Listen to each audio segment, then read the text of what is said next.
Good good afternoon, everybody. Welcome to our webinar.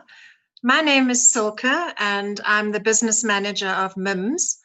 MIMS is a medical publisher, and we produce reference publications to the medical profession. In this capacity, we have access to a vast network of medical experts and healthcare experts, and we're very happy to have some of those experts here today for our very first MIMS consumer webinar brought to you by Times Live. The topic is, in a nutshell, how to safeguard your family against COVID-19.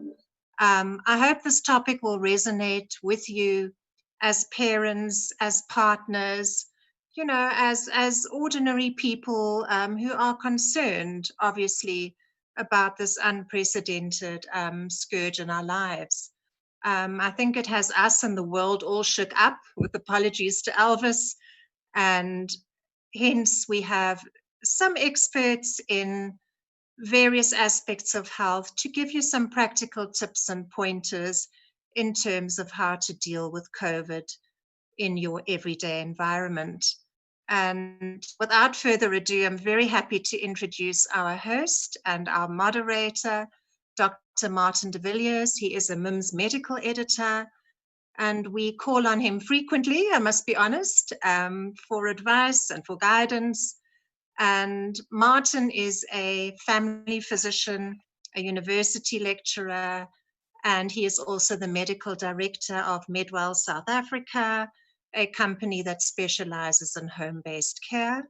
Martin, welcome, and over to you. And please do introduce our panelists to our audience. Thank you.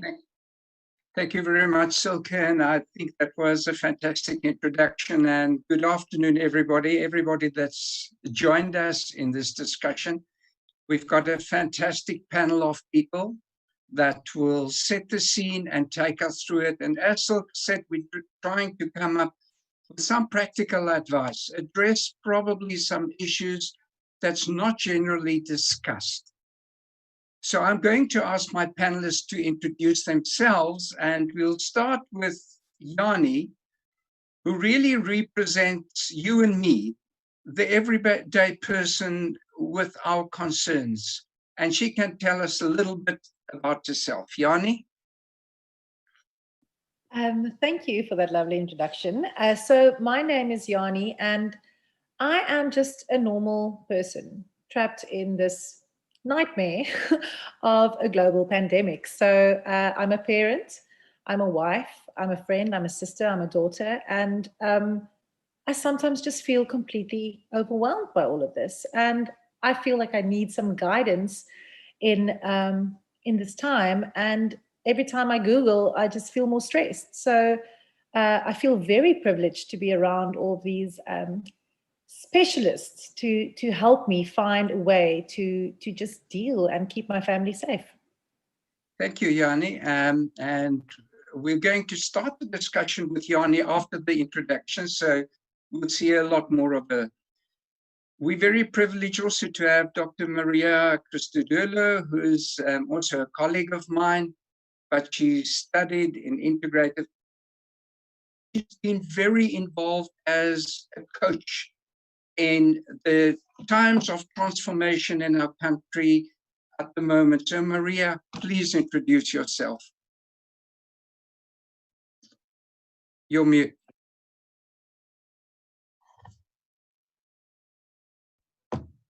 Apologies, with all my best intentions that I knew that was going to happen. So thank you for that, Martin, and welcome to everybody who's joined us this afternoon. I'm Maria Christodoulou, and to keep it quite simple, I help people to navigate change, particularly complex change and transformational change. And I help them to do that in a way that is about integrating body, mind, and spirit so that they come out on the other side feeling healthier, feeling more connected to who they really are, and with a renewed sense of meaning and purpose. And I do that by drawing on, as you mentioned, an extensive background in integrative medicine over many years, and also life coaching, health coaching, leadership coaching at the University of Stellenbosch over the last 10 or so years.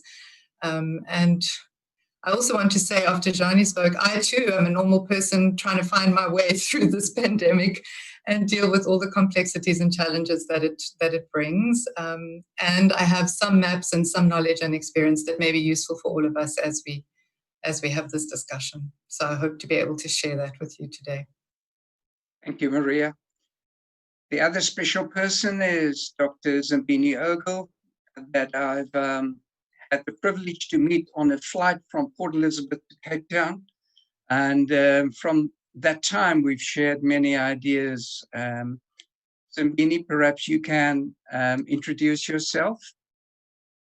Hi to everybody. I am Zimbini Ogle. I'm a clinical psychologist. I'm based in Cape Town, and I've been journeying with many South Africans during this time, thinking about our feelings, our thoughts, how we make sense of the world as it has changed, and also how it's made us feel a lot more anxious and a lot more sad and depressed during this time. So I hope that we could share some tips with you during this time and how to cope in the midst of this pandemic.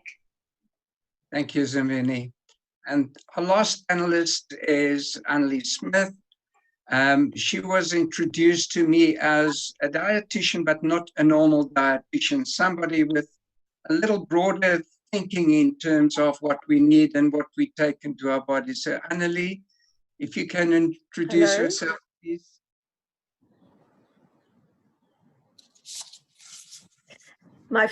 Can you hear me?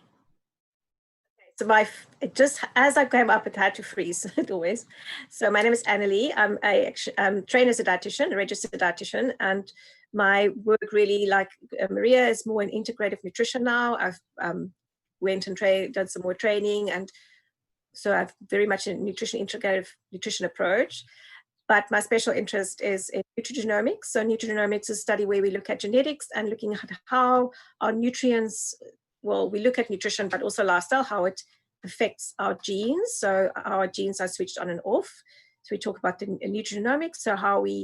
So that's a very big interest of mine. I also train some practitioners using genetics in their practice as a tool. So it's often an extra tool that's used. But really for me, also the world we live in right now has really become, I think nutrition has really become such an important tool for us, not just trying to take all the supplements on the shelf, making sure that we take another vitamin C or zinc or whatever to see that we last minute boost our immune system, but really the way we live, what we put in our mouth, and how we can use nutrients or nutrition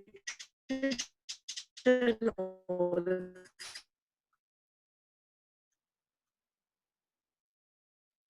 Okay.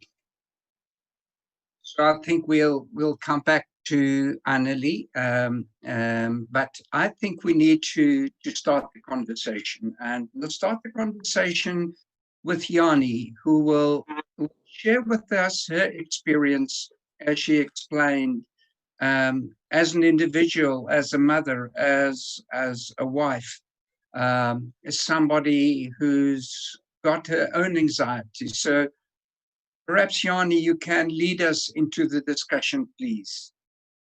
Okay, wonderful. So I previously mentioned just when we were all logging in that I am a parent. I'm also someone that struggles with a general anxiety disorder. And this new COVID world is really hard for me to navigate. So I try to split my questions into me as a parent and me as an anxious person. I'm going to use a few terms that I made up because I've been thinking about this so much. So as a parent, my questions will be more, like I call it, practical preparation. And for my anxiety questions will be practical elimination. So these are the things I want to eliminate from my life at the moment because it's causing me so much stress. So my first topic I want to chat to you guys about is something that I call virus fatigue. So after all of these months, I've read so many things. I have switched on the TV and it's bad news. I mean, earlier before this webinar, I Googled some things and I saw a few funny headlines. One of them was, "Will my groceries kill me?" And this type of thing is so tiring. I'm washing my groceries. I'm wearing a mask. I am forgetting my mask, driving back home. Do I have to shower when I get back from the shop? Now I'm alone at home. I have no help, no grandparents around to help me with my busy toddler. I have to work. I have to create work for myself. I have to deal with the fact that I don't see my friends. I don't have any distractions. I don't have that safety net of chatting to my girlfriends or just being a normal person for a half an hour. I have none of that. I feel so fatigued. And I see that in my friends. Some of them just go, "You know what? I don't care anymore. I'm just going to go to the shop. I don't care if Corona gets me, it gets me. I'm over it. I'm seeing my friends. I'm seeing my family." And I just want to eliminate some of these things so I don't feel as fatigued by this pandemic, that try and bust some myths to just feel okay about some of these things. So starting off in a more practical way, is it still necessary for me to wash my groceries, to wipe everything, to take a shower, to do all of these things when I come back from the shops? Is that still a thing?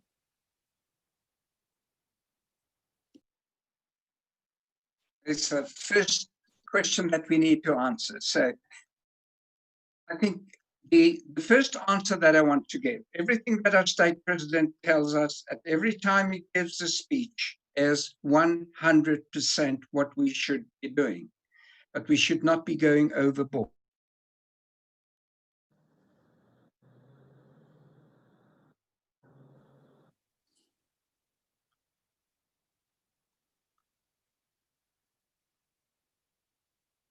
Okay. So the important thing is that how far do we go in terms of desanitizing? And the important thing is that what every health professional tells us is wash your hands. So it is not about sanitizing a package, but making sure that when you deal with it, you wash your hands with soap and water. So it's not even necessary to have a sanitizer ready everywhere. I think it's handy sometimes when you go into a shop or when you get back into your car, but you don't have to clean your shoes. You don't have to sanitize a package that you receive. I think that's the short of it. But the important thing is to prevent transmission of the virus. We need to do all the right things. We need to keep our distance from people. We need to make sure that we don't visit people who's not well. We need to make sure that we don't visit people when we are not well. So I think we need to stay with what we know as far as we can, but don't go overboard. And Jani, I hope that answers your question. It does to a point, but so if this whole pandemic is really stressing you out as a person, wouldn't it just be more stressful to keep touching groceries that you haven't washed? You know, as an anxious person, that is the question you keep asking yourself. Like, am I doing enough? And what is everyone else doing? Are they doing more? Am I going to get sick because I'm not doing enough? So we tend to work ourselves into a complete panic. And that is why something as small as washing groceries, it sounds insane to some people because they've never done it, not once throughout the whole pandemic. It is one of the most tiring things for me in this whole time. So is it actually a fact? Is it a medical fact that COVID-19 can be on my baked beans or on my milk? can it be there? Can it sit there and like, can I touch it and can it go into my body? Is that a thing? So the transmission of the virus could be from touching an area on any surface where there's a virus. So you needed to have a person with COVID-19 to have touched that package, to have transmitted the virus, for you to touch it again, and touch your mouth or your nose. And that is very unlikely that will happen. We know that most of the infections are because of droplet infection. And that's where the social distancing comes from. So if you wash your groceries, not your groceries, but your fresh fruits that you're going to use, and you wash your hands, you'll be much better off than being paranoid about washing packages. But before losing the point, and I think you started off with how it's impacting on your life, which is a very important point. And I want to ask Maria to take that up for us, because we're all struggling with it. And I think Maria will take us through that part of the journey. Thanks, Martin. As I was listening to Yanni, I was thinking how tempting it is to get caught in the details of should I or should I not be wiping down my groceries and sanitizing the space. But actually, as she began to share, she spoke about the viral fatigue that has set in, and the uncertainty and the fear of that uncertainty. And in my mind, when we start being quite sort of compulsive or obsessive or preoccupied with things like should I or should I not be sanitizing, there's often a deeper underlying concern that we're not really speaking to or addressing. And that's, how do I keep myself safe in this time? How do I keep my family safe in this time? I'm being confronted with loss on so many different levels. I'm being confronted daily with the stats about how many people are dying from this condition. And I need to know what I can do to keep my family safe. And this is a very normal, very healthy reaction to times of transition and change. And it's a stage in the reaction to times of transition and change. And so the first thing I want to say is that it's normal to be feeling the way you're feeling. It's normal to experience on a daily basis a complete range of emotions, from anxiety to anger to sadness to grief to not knowing and confusion. And it's also normal to kind of want to stick your head under the blanket and wait this out and not come out until it's all over. And it's also normal to kind of be, be a little bit pretending that nothing needs to change, that we can just all keep everything the way that it was and we don't have to do anything different and it'll all be fine. And it's just a matter of riding it out and staying home long enough. But the truth is that times of this kind of change demand that we do things differently. And as we navigate this change, and I'm noticing myself kind of starting to, how do I say the right thing? And the truth is, not even I know how to navigate a pandemic. But what I do know is that there are certain predictable stages that we move through as we confront change. And the first stage is the stage of kind of really going into survival mode and prioritizing all the things that are going to keep us safe, that are going to keep our families safe. It's the food, shelter, clothing kind of stuff. And of course, in that time, it's important that you prioritize those things. But once that's gone on for a time, eventually we move into a phase where we start to confront the reality that life isn't going to be the same as it was, and perhaps not ever, certainly for a long time. And when that starts happening, the anxiety gets even more escalated. And we start confronting the reality that certain things are never going to come back. We're going to lose a job. We're going to lose a loved one. We're going to lose a career that we valued. Even our sense of being safe in terms of our mortality is now challenged. And the world as we know it is changing. And it's very normal in that time to feel anxious and to feel confused and to feel uncertain. And that's usually when the fatigue starts setting in, when the exhaustion starts setting in. And as we move through that exhaustion, as we allow ourselves to grieve, and this I want to kind of emphasize, I think to a certain degree, all of us are grieving. We're grieving what was lost and we're grieving what will still be lost.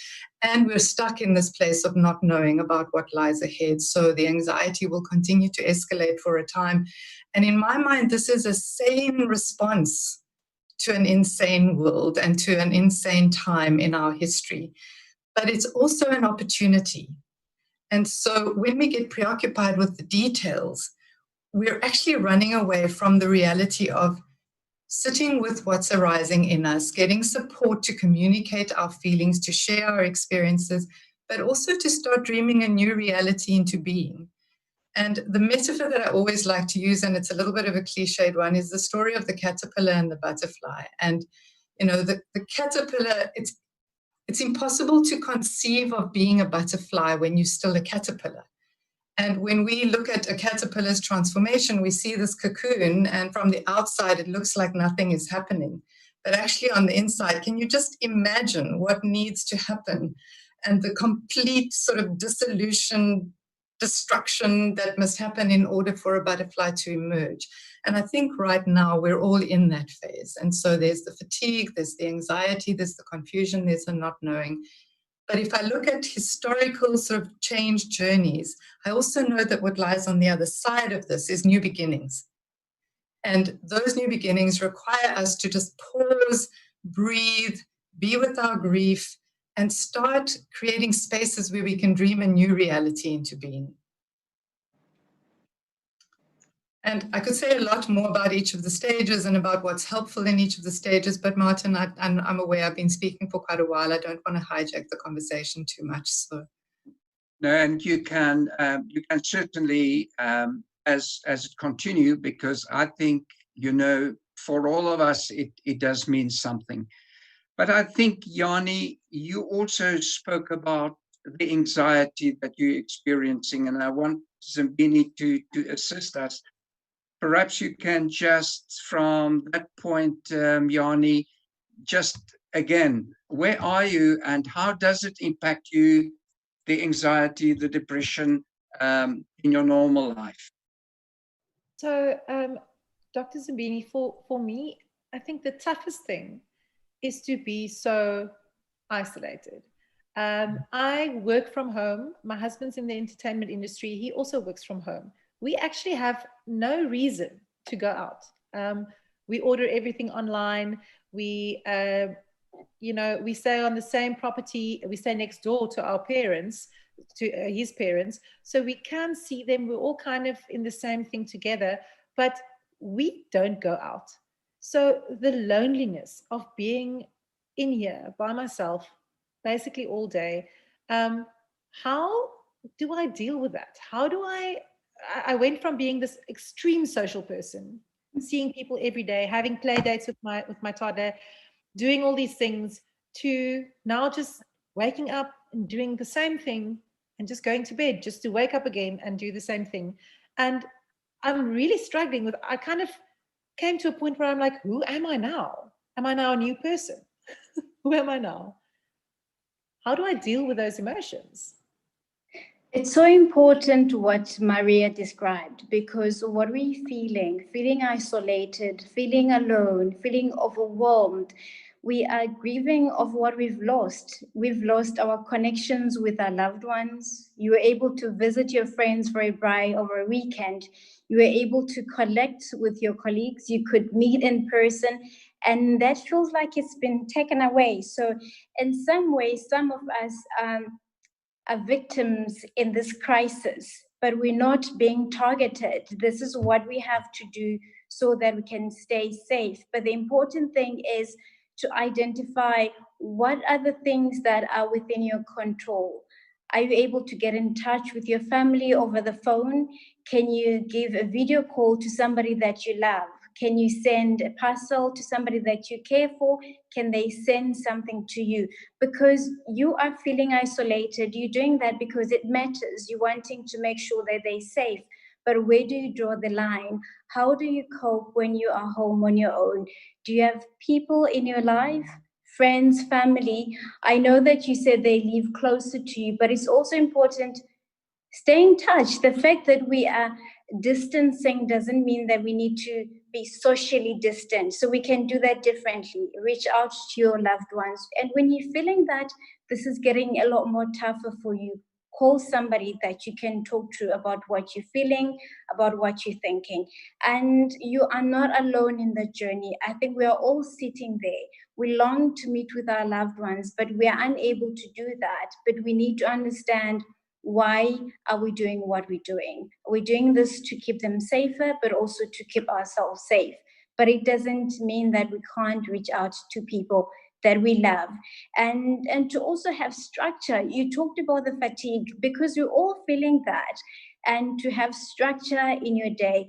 Start your day at the same time, even if you are not going to be leaving the house, but dress properly, make yourself breakfast, have a set routine, and reading the news the whole day, which is what you talked about, because every time you open the TV, what you find is you hear the stats, the numbers of people that are dying, the numbers of people being infected, and you're not just witnessing that in your country, but you're also witnessing what's happening globally. So have a structure to your day. How many times do you check the news? Do you do that once or twice? I'd say don't do that more than twice a day. And that, because that's how you get to protect yourself. You structure, you spend maybe 10 minutes, you limit the time you consume news. And in that way, you can have time to yourself without being bombarded. You can consume, but don't be overloaded by this news of people dying, the pain and the suffering in the world. Thank you, Zabini. We've got also some very interesting questions that's coming in, and we will address them a little bit later on. But I think part of what we are saying is, how do we look after ourselves during this time? And Annelie, I would very much like you to come in and say, just from a health and wellness perspective, how do we look at what we eat? How do we boost our immune system? You mentioned the whole story of supplements. Do we swallow vitamins? What do we do? Guide us. Thanks, Martin. So exactly. So what everybody's talked about now, when you have when there's an infection, like especially a viral infection, is very different from a bacterial infection, where we can, and also we're all talking about, when is this vaccine coming? Because we really want control.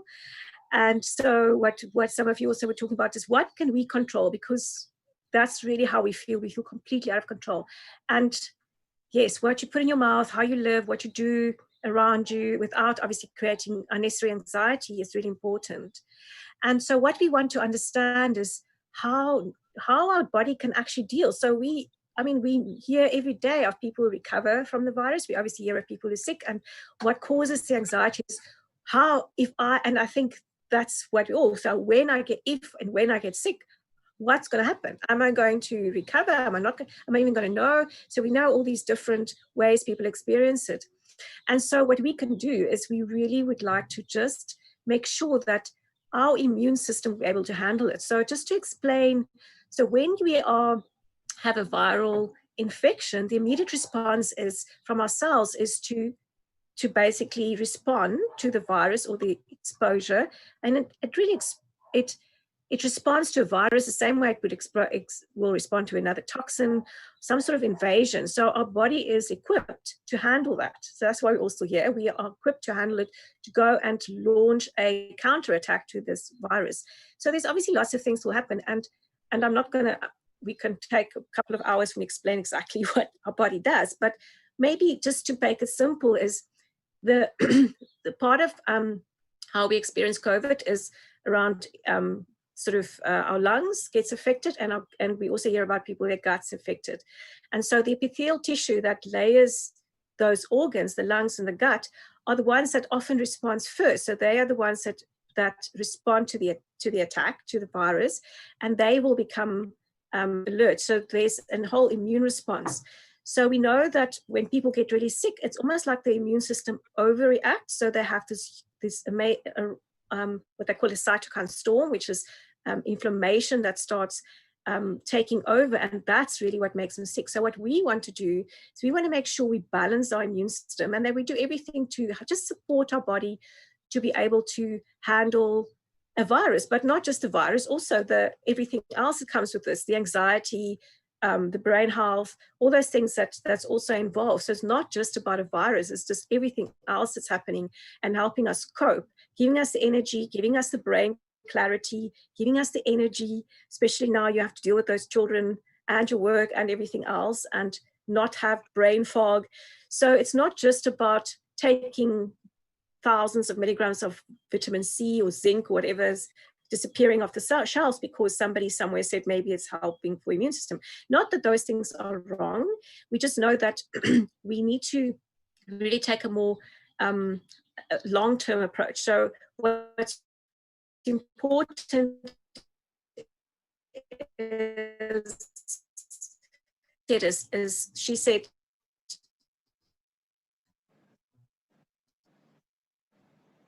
We'll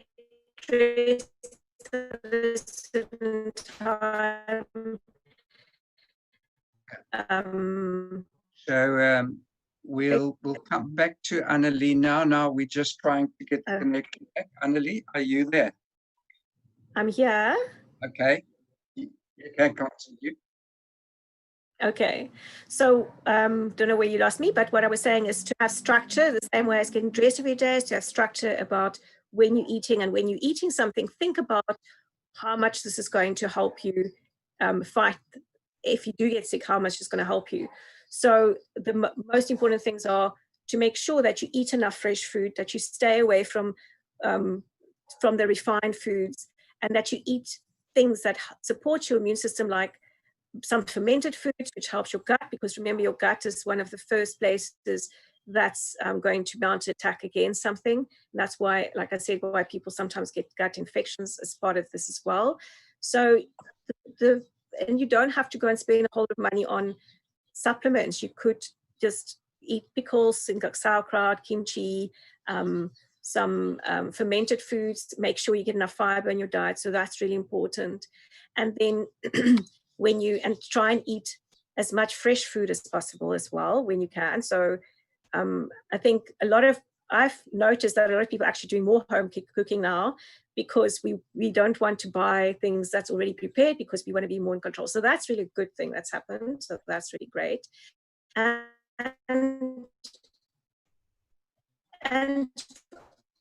at a nutshell, if you make sure you have a lot of variety in terms of color, that is really great. That's not vegetables, even.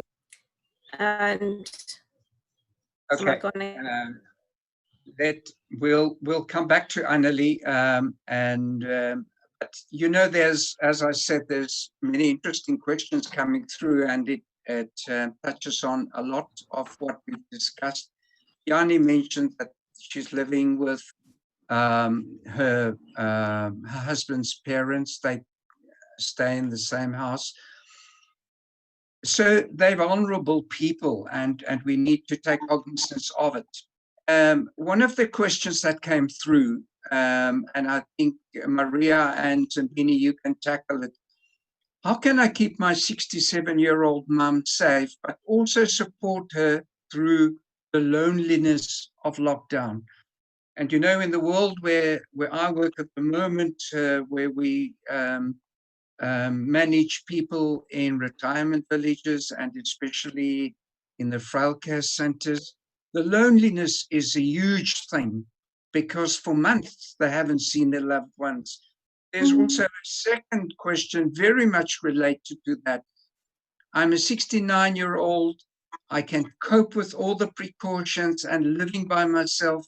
I'm happy to hear that these ups and downs happen, and that this should not stress one out. My concern is not seeing my 3 grandchildren, age 1, 5, 4, and 10. What must happen before I can see them again? So this, and Yanni has mentioned it, is an important. So Maria Zambini, perhaps you you can help us through that one. I'm happy to defer to Zimbini specifically to talk about how you support relatives to deal with the loneliness and the anxiety. I think what COVID-19, so the pandemic and the lockdown has afforded us is an opportunity to talk about our feelings, is an opportunity to reconnect with people that we love, is an opportunity to recognize what we value about the people we have in our lives. It's hard, we are unable to physically connect, but what we have at our disposal is technology. And that's something we can maximize on so that we can connect with our loved ones. It's also hard when you live on your own, you are in your 60s, and you've invested in your relationship with your grandchildren. They love you. They always look forward to spending time with you. And having to sit with that discomfort and learning to accept that this is where I am, but this is something that's going to come to an end. So what COVID-19 has really done is forcing us to sit with the discomfort. Because at many points in our lives, we have experienced discomfort, but we had work, we had things to do, which allowed us to escape these things. And at this point in time, it's something we can sit through. And we all have the capacity to do that, to sit with the discomfort, but let's use what we have at our disposal. So the tools, technology, reach out to your loved ones, check in on how they're doing, ask how they're feeling. If you're feeling concerned about their mood is changing, their ability to function independently, contact a healthcare professional who's going to provide the relevant support. Also, for you as the caregiver, it's important to care for yourself. You are unable to nurture and care for those in your life if you are unable to care for you. So as much as you care about those in your life, that your well-being also matters, that you reach out, you seek help when you're finding things really difficult for you. But talk about what you're feeling. As Maria said right at the beginning, all this confusion, we are all feeling it. I'm also feeling it. This fatigue, I'm also feeling that. And there's days where I wake up and I think, when is this going to be over? But we have something that we can look forward to. At the same time, we can sit with this discomfort, but use the tools you have at your disposal. Control what you can. If visiting grandchildren is not within your control, we can wait until the time comes for us to be able to visit. Thank you, Zimbini. A bit of a technical question that came up from one of our participants. Is there any immunity post-COVID-19 infection? And as I mentioned right in the beginning, there's so much that we still don't know. So the practical part of that question is really, can you get COVID-19 for the second time? And we just don't know. We don't know how long the immunity exists and how immune we will be against the disease. And as time goes on, we will be able to answer those questions. So we're not sure what period of time you will get immunity when you're vaccinated. So those are some of the questions that still need to be answered. Annelie, we lost the last bit of, you were talking practical dietary guidelines. Perhaps we can see if we can hear you now. Don't you want to just explain to us on a day-to-day basis what we should be eating and considering in our diet? Okay, I'm going to try and if you lose me again, I'll switch my camera off because you might be able to hear me better. You're fine now. Am I better? So it's important to make sure you get enough stuff for gut health. So make sure you get enough fresh food that contains fiber and that you have enough color. So that's always not just the fruit and vegetables you eat, but also herbs and spices. So that, you don't have to know that much to just know that as much color as possible, but especially things that's yellow and red, because it helps to improve your immunity, like turmeric and things like that. your diet, and also getting good quality fatty acids. So things like fish, trying to get some fish, if you can't eat fish, to get maybe some fish oil. So that's a really good supplement to take to help balance your immune system, if you can afford that. But also, if you would rather stay with food, sticking to more healthy fats like nuts and seeds and avocado, because those really are important for immune balancing effects. And just really staying away from the refined foods, the sugars and sort of fast foods, which we don't have so much access to right now, which is great. So, and eating quite regularly, but also giving your body some time to detox, to get rid of toxins. So if you find that your day is going to nights and nights going to day, it's really important to stop eating at a certain time, to try and stop eating quite early at the evening, maybe at least 7 o'clock or at least 2 hours before you go to sleep, and also going to sleep at a decent time, and then try to be at least 12, 13 hours without eating, to give your body some time to just to detox and balance, and then start eating again the next day. So that's also something that's really quite useful, and it's easy to do and also easy not to do. Thank you, Annelie. We've got another interesting question of, again, somebody looking after an elderly mother who's got an underlying chronic condition which impacts on her immune system, but she also has a lung problem, and she really wants to know, so how can I take care of this elderly mother of mine during this time? And yeah, it is very difficult, and there is no special precautions other than what we have been talking about. So all the normal methods of maintaining the infection, keeping the distance, washing your hands, washing surfaces, eating the right stuff, making sure that you live as healthy as possible. That's the only thing that we can do. And then the important thing is, don't miss out on consultations for your chronic disease, which need to be attended to.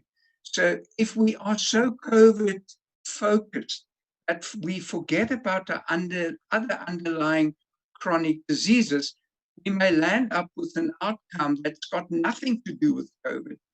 So consult your doctor frequently, and timeously, and as you would normally have done for your high blood pressure, for your diabetes, for your rheumatoid arthritis. All of those things are extremely important. The challenge now is that your doctor may not see you face to face, but that you actually have a virtual consultation with your doctor. And it can work, because two things: it provides access to that necessary guidance that you need during this time, but you will also be able to get the right advice, get your script filled, get your monitoring done, all of which is very important during this important disease. And don't for one moment think we're not dealing with an important disease, but it is. So as Yanni mentioned early on, later on you just don't care. But we need to care, because when I was a little boy, I was told to wash my hands before I eat and so on. Those are stuff that we should be doing anyway. So it's not even a new normal. It is just going back to principles that we know we should be doing. Yanni, I don't know if you want to come in with specific questions that you want us to address.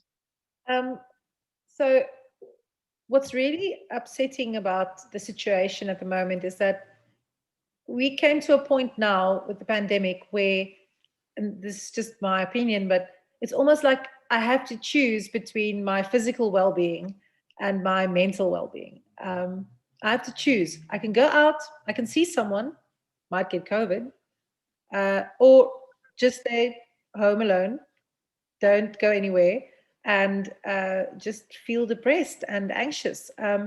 And like you mentioned, yes, people are not going to see the doctor for physical things, but people are also not seeing the doctor, the psychiatrist, and they're not going to Dis-Chem to pick up their medications. And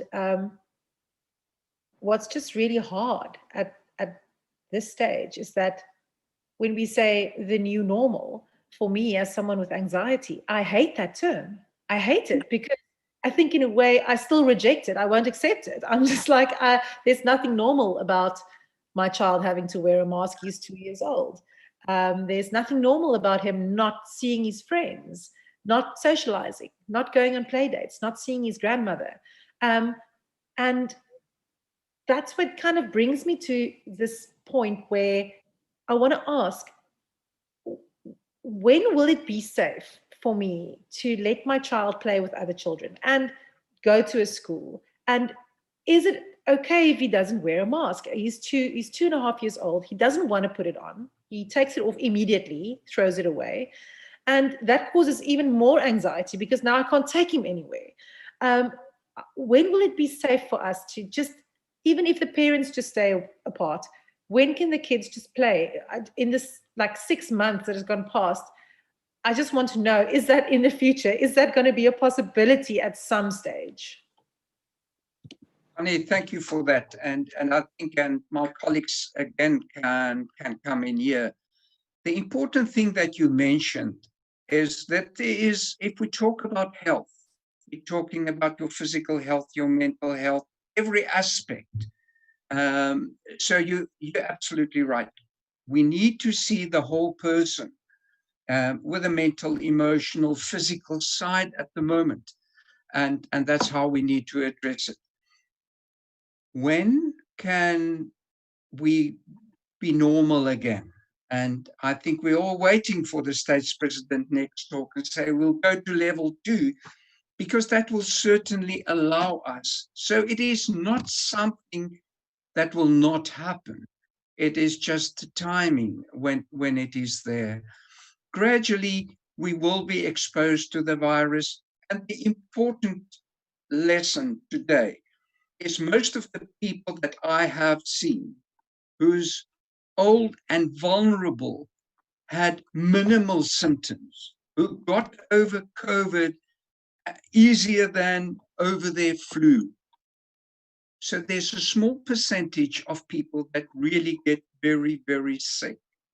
But most people really get very mild disease that they get over very quickly. And I think that's an important lesson for us. I think we focus so much on those people who's got serious disease that we forget that most people, and most people meaning over 80%, has mild disease for which you can take a pain pill and you'll be okay. There's another 15% who's got it a little bit worse with lung symptoms, coughing a little bit, but with management and assistance from their doctor that they get over it very quickly. And then there's only a small percentage that need to be hospitalized and really have serious disease. And although it's a small percentage, it's putting our resources in the country under a tremendous amount of strain. But after, in terms of what you have said from the other panelists, Maria, Zimbini, Annelie, anything to answer Yanni's concerns there? I would like to comment on Yanni's concerns that we're not going to choose between physical health and mental health, because that's health. So we're not able to have a conversation without the other. When we talk about health, that encompasses physical and mental health. That's the first part. And secondly, access to information is critical during this time, but that we find reliable sources of information, because we look at different sources and the question is whether that's reliable or not. So whether a baby can wear a mask, at what age, or when can they take a mask off, when are we moving to the next stage of the current lockdown. So it's important to find sources that provide reliable and consistent information. Of course, we all don't know, but the more we know, we get to share. So you empower yourself by reading up on COVID from reliable sources such as the Center for Communicable Diseases, the World Health Organization. Government has a site they put up on COVID-19. So those are useful as a guide for us to know what to do, when to do that, what's acceptable for you, how do you keep your family safe and those around you without neglecting your other conditions such as mental disorders, other chronic medical conditions such as diabetes and hypertension, to go for your follow-up, receive treatment. You are able to go visit your pharmacist, your doctor. Some doctors do provide consultations in person, so some can see you online, but those resources are available during this time to provide containment and appropriate care.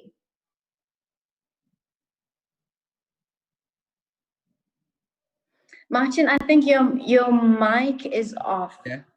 Maria, do you want to add anything to that? Not much, Martin. I think that Zimbini covered the essential things. I think taking a somewhat sort of meta perspective, for me, there is a whole lot in what Yanni has said that is about deeper, sort of more existential questions, that is about how we deal with what is happening and the imminent change and existing change that we're dealing with. And there's something about, on the one hand, our fear of dying. I'm going to put that out there. Our fear of dying and the enormous anxiety that this fear evokes in all of us, and that all these things that we're doing are attempts to kind of keep that at bay, to somehow manage without being affected by the change. And the truth is, we are all being affected. And Yanni also spoke about, is this who I am now? Is this the new normal? Is this?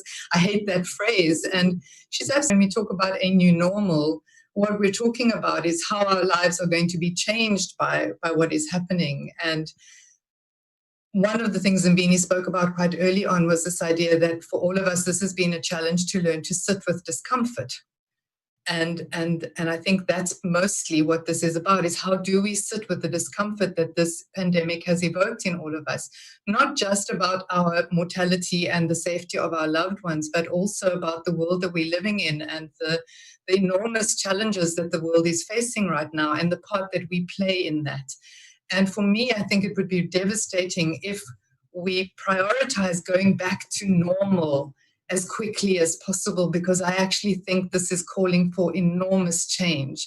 And it's demanding of us not just a new normal, but an entirely new paradigm where we allow ourselves to think much more broadly about the levels of economic, social, political, racial, gender, inequity that we are facing, and that we create something new. And I want people to feel uncomfortable, as terrifying as that may sound. I want them to grieve the loss of the old and prepare themselves for the new. And of course, to get supported in this time if they need a space to explore the emotions that it's bringing up. But at the heart of it, what keeps us sane, what keeps us healthy when all those other things fall away, is connection. And as Zimbini said, we may have to be physically distant, but we don't have to be socially distant. We can find ways to connect and reach out to the people that we love so that we can navigate this time together. And if it brings us closer, then yay for this pandemic.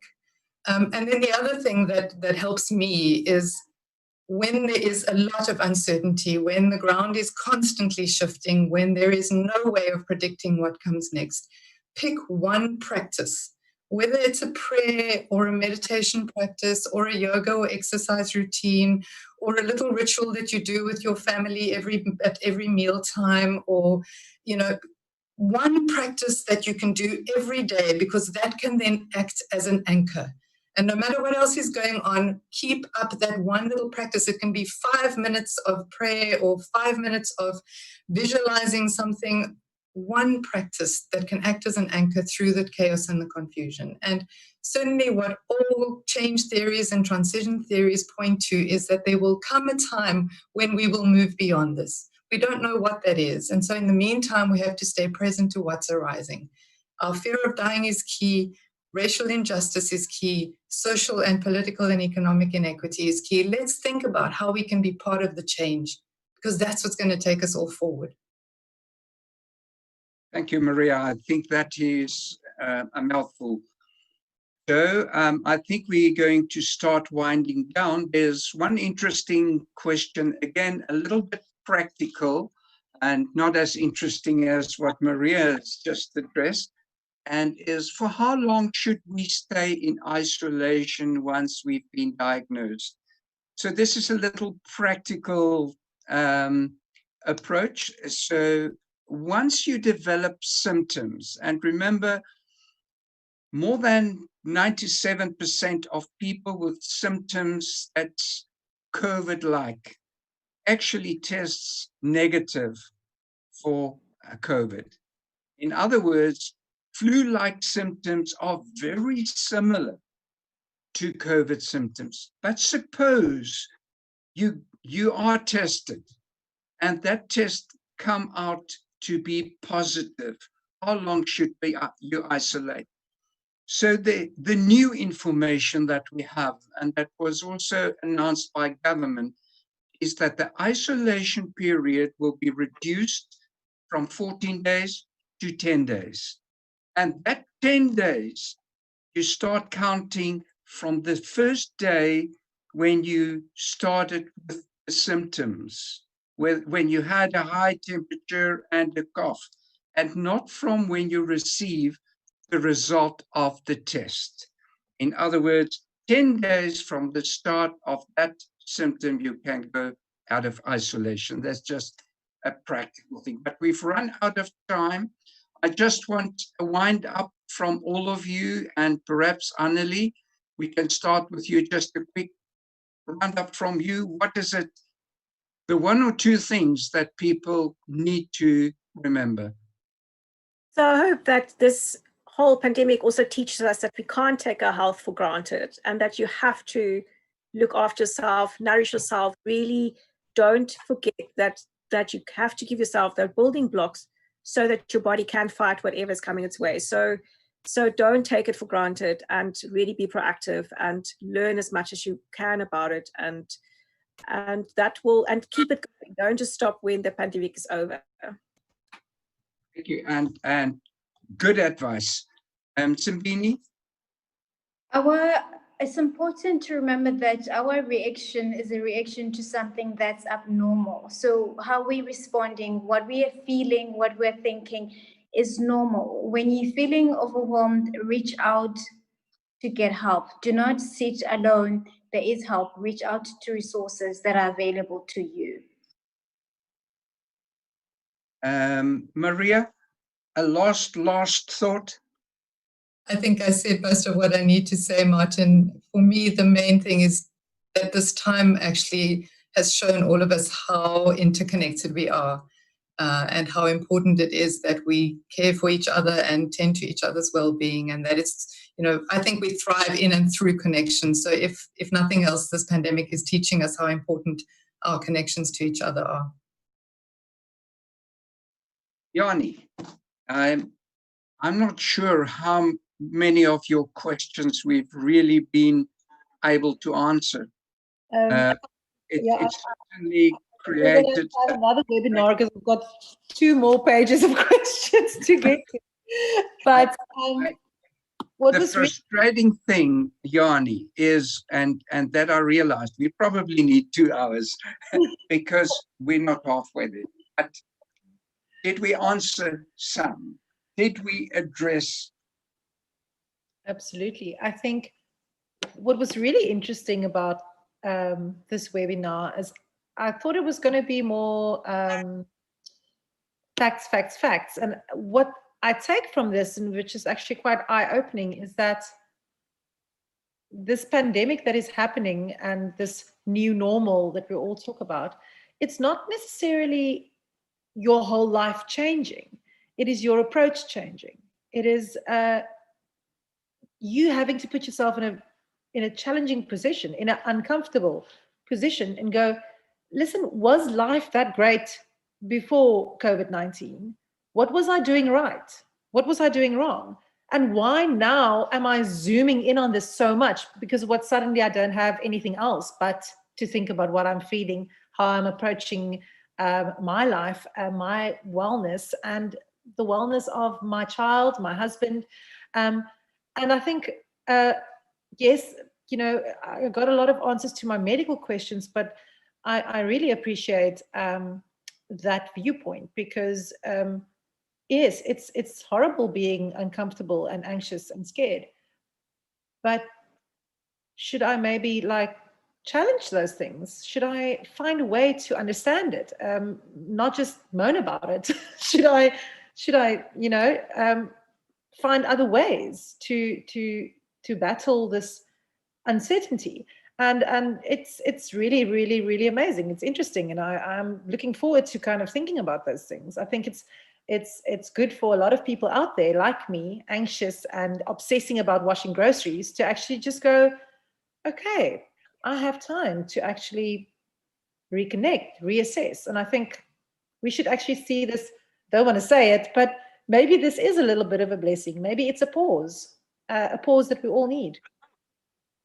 Yanni, thank you very much. And I really want to thank all of our panelists, Maria, Zimbini, Annalie, and Yanni, for giving us a perspective, for giving healthcare professionals a perspective in terms of how we can assist people out there. And for everybody who joined us and registered for the webinar, thank you very much for that. If there's any advice that you want to give through to us in terms of how we can improve, do so. And we thanks MIMS and we thank Time Lives for this. And it was really a privilege to have engaged with you all. So goodbye, have a great evening, and thanks again.